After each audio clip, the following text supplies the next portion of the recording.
Call me a watch snob, I don't care. There are certain Aliexpress brands I've always written off without a second thought. Whether it's questionable branding, shameless knockoffs, or a price so low they scream disappointment. So a dirt cheap Royal Oak homage from Pagani Design? Yeah, that's firmly in the never gonna happen pile. But should it be?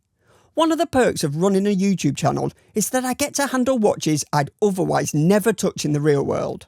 Sometimes out of curiosity, sometimes out of morbid fascination. So here we are. Is this just another forgettable piece of junk, or have I been wasting my money throwing thousands at Swiss, Japanese and high-end Chinese pieces when this would have done the job? For transparency, yes, Pagani sent me this watch for free. I don't have to send it back. And yes, it's going straight into the Fully Loomed members giveaway pile. But that doesn't give it a free pass. If it's rubbish, I'll let you know about it. Let's see which way it goes. And if you'd like to pick up this watch in the upcoming back to school sale, the link is in the description. But remember, grab the coupon codes for an even bigger saving. Anyway, let's get on with the video.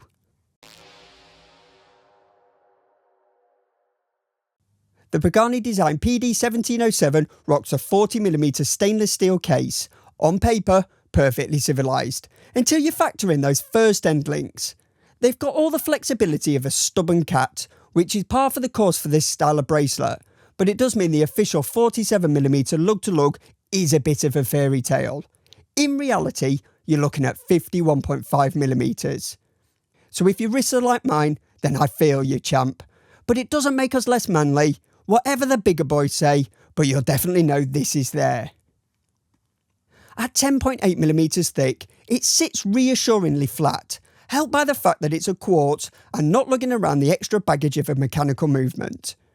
The quartz in question is the Seiko VK68 mechaquartz. Accuracy and reliability with pushers that feel like they're actually doing something, instead of sitting there being pathetically placid. The dial's got a dash of C3 lume for when the lights go down, a flat sapphire crystal keeps it looking fresh, and a surprisingly refined integrated bracelet that wears far better than the price bracket suggests. Oh, and it's rated to an almost comical 200 metres water resistance, more than enough for anything short of wrestling an octopus.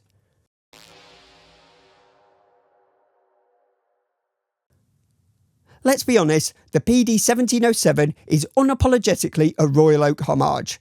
No subtext, just clean Genta DNA everywhere. That octagonal bezel, brushed with a precision I did not expect from something that cost less than the round of a drinks. And the polished bevels along the edge, they catch the light so cleanly it almost feels rude. The case flanks have an even, consistent grain you don't usually expect from the Aliexpress bargain bin. And the transition lines between the brushing and polishing are, somehow, actually sharp. Not just sharp for a cheap watch, sharp. The screw-down caseback has the usual nonsense information most brands feel is necessary. I prefer a nicely finished plain caseback, but the etching is done well and doesn't drag the rest of the watch down. The crown is spot on for the proportions, though for a watch tracing the Royal Oak's every curve, Pagani's gone with a thick knurled cylinder instead of the signature 8-sided crown. It's hard to believe it's a creative choice, but let's be honest, it's a wallet choice. It doesn't really help, it doesn't really hurt.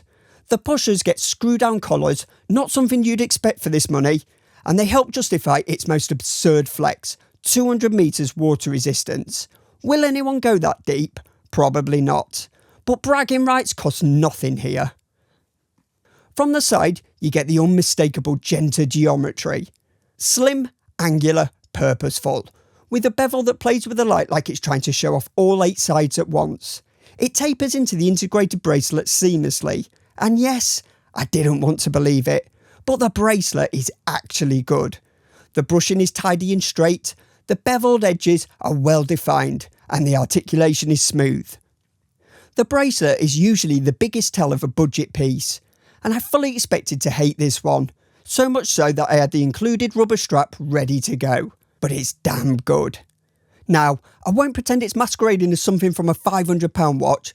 There are the odd rough spots, a sharp corner here, a slightly gritty inner link there, But considering that this thing was probably made with pocket change and vending machine tokens, the result is nothing short of ridiculous. The butterfly clasp is the usual no-frills unit, with a touch of play when it's shut, but once on the wrist, it's solid enough to fade from thought entirely. It doesn't feel like an afterthought, it feels like they cared.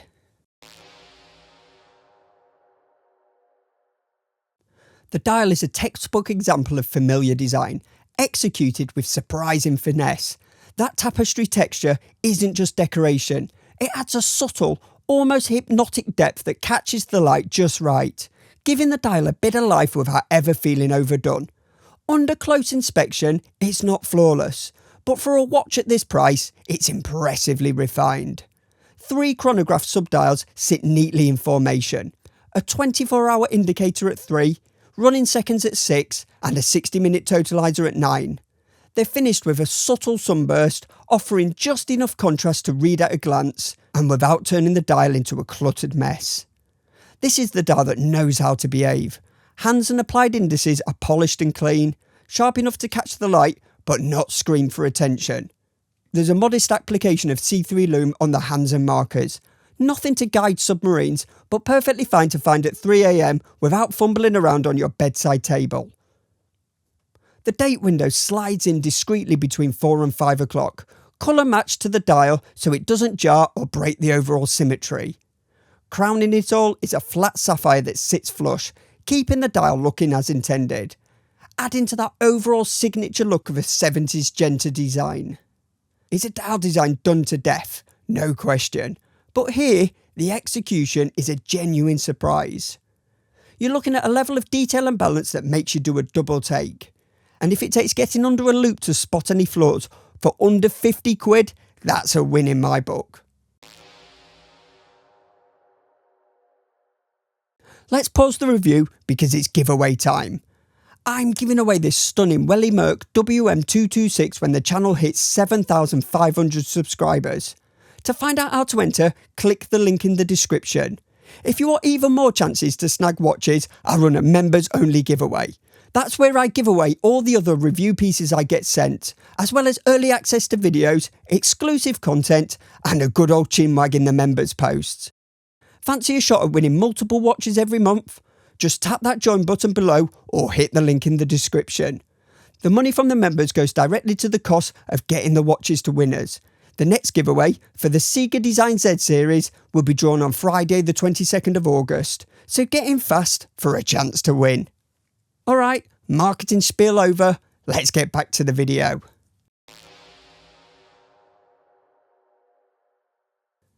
On my 6¼ inch wrist, it wears big. No surprises there.